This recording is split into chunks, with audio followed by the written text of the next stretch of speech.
The Rubik's Cube has 43 quintillion possible different states. What does that even mean to our brains? Can we even picture 43 quintillion of anything? Let's try a few ways. One of them works. You'll see what I mean, but when I first found out about it, it blew my mind.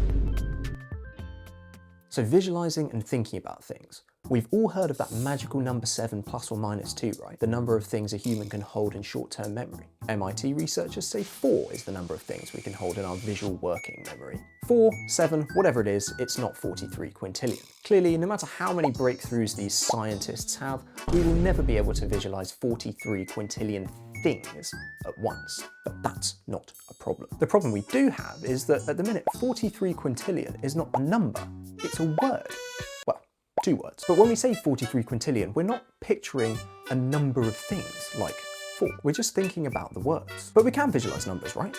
Let's try this one. Ours is 43 quintillion, 252, what's that, quadrillion, 3 trillion, 274 billion, 489 million, 856,000. Yeah, me neither, but we're on the right lines. Okay, let's try something else. I remember when I was a child trying to visualize things and being told, for example, an elephant weighs 5,000 kilos, and then a different adult would chime in and say that, that's about 5,000 bags of flour. Easy, right? Let's try and imagine 43 quintillion in terms of everyday objects. So imagine every single fish in the sea on 400,000 Earths. No, okay.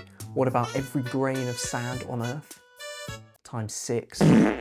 43 quintillion. It's about the number of words that have ever been spoken by humans. So we can't comprehend 43 quintillion as a number, and we can't visualize 43 quintillion things at once. These approaches aren't going to work. To picture all the different states of the Rubik's Cube, we're not imagining a number or an almost infinite collection of things.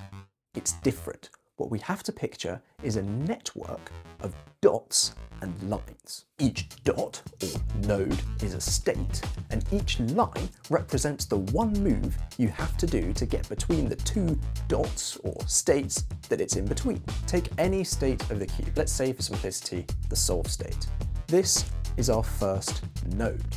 Doing a move goes along a line to a different node. Doing another move takes us to a different node, and so on. From our solve state, there were 18 different moves that we could have made. So every state is one move away from 18 others. Naturally, 18 are one move away from each of those 18. We're looking at a representation right now of 19 different states, and it would get pretty tricky to draw in 2D beyond this point. Possibly it would work in 3D, but there would be a lot of overlap between the connections as we add more and more nodes. A much simpler, complete network would look like this. All the possible permutations of the numbers 1, 2, and 3. Each is one swap of 2 numbers away from 3 others. We know our network is finite, just like this one, just our network has 43 quintillion nodes and this one has 6.